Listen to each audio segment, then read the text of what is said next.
Președintele ucrainean Volodymyr Zelensky apare în lumina unui lider mondial puternic. El a fost ales în urmă cu mai puțin de 3 ani. Înainte de alegeri era un actor de comedie, fără experiență politică, ceea ce face transformarea aceasta și mai remarcabilă. În dimineața în care rachetele rusești au căzut asupra Kievului, președintele ucrainean Volodymyr Zelensky s-a adresat națiunii în stilul său preferat, video-selfie. El le-a spus ucrainenilor că rămâne în capitală. Videoclipul a avut 3 milioane de vizualizări pe Instagram într-o oră. În ultima vreme au apărut multe informații false pe internet, potrivit cărora solicită armatei noastre să depună armele și să plece. Ascultați, eu sunt aici. Nu vom depune armele, ne vom apăra țara, pentru că arma noastră este adevărul. Decizia lui Zelensky de a rămâne în Kiev și a familiei sale de a rămâne în Ucraina a mișcat lumea și i-a inspirat pe ucrainieni să lupte pentru țara lor. Astăzi, Rusia a început o invazie în Ucraina. Putin a început un război împotriva Ucrainei, împotriva întregii lumi democratice. Zelensky a mobilizat națiunea și a dat glas sfidării ucrainiene în fața invaziei rusești. Aceasta a fost o transformare neașteptată pentru el. Zelensky provine dintr-o familie de evrei, vorbitori de limbă rusă, și a absolvit facultatea de drept, dar nu a devenit avocat. A cofondat o companie de producție TV de succes și a produs 10 de emisiuni pentru Ucraina și Rusia.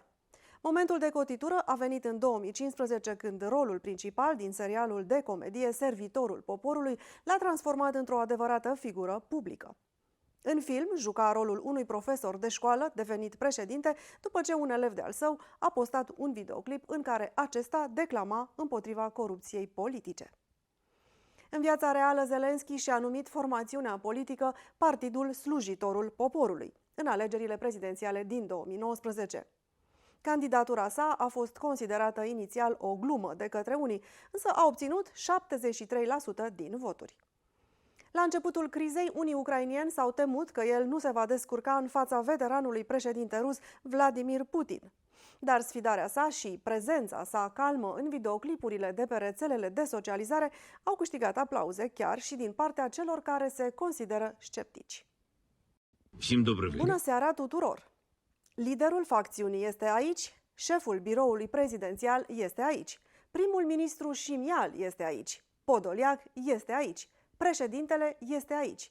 Transmitea el ucrainienilor în 25 februarie, seara în care forțele ucrainiene au respins un atac nocturn al soldaților ruși împotriva uneia dintre pozițiile lor de pe una dintre principalele artere ale Kievului. Zelensky a fost un utilizator prolific al rețelelor de socializare de-a lungul activității sale politice. Acum, el și echipa sa postează videoclipuri încercând să transmită încurajări.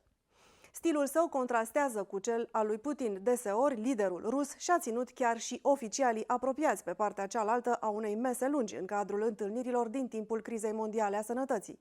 Zelensky a folosit mesaje directe și venite din inimă pentru a face presiuni asupra comunității internaționale să ajute mai mult Ucraina. Dovediți că sunteți cu noi, dovediți că nu ne veți părăsi, dovediți că sunteți într-adevăr europeni. Și atunci viața va învinge moartea și lumina va învinge întunericul. Glorie Ucrainei! Discursul său a fost aplaudat și ovaționat în picioare de Parlamentul European. Acestea fiind spuse, nu uitați să apăsați pe butonul de subscribe pentru a vă abona la canalul nostru de YouTube. Ne puteți găsi pe pagina de Facebook a NTD România, dar și pe YouMaker, Telegram, SafeChat. Emisiunile NTD România sunt disponibile în format podcast, dacă vă este mai ușor să ne ascultați. Toate aceste detalii le găsiți în descrierea videoclipului nostru. Sunt Diana Jiga și până la următoarea noastră întâlnire, nu uitați să rămâneți informați și liberi.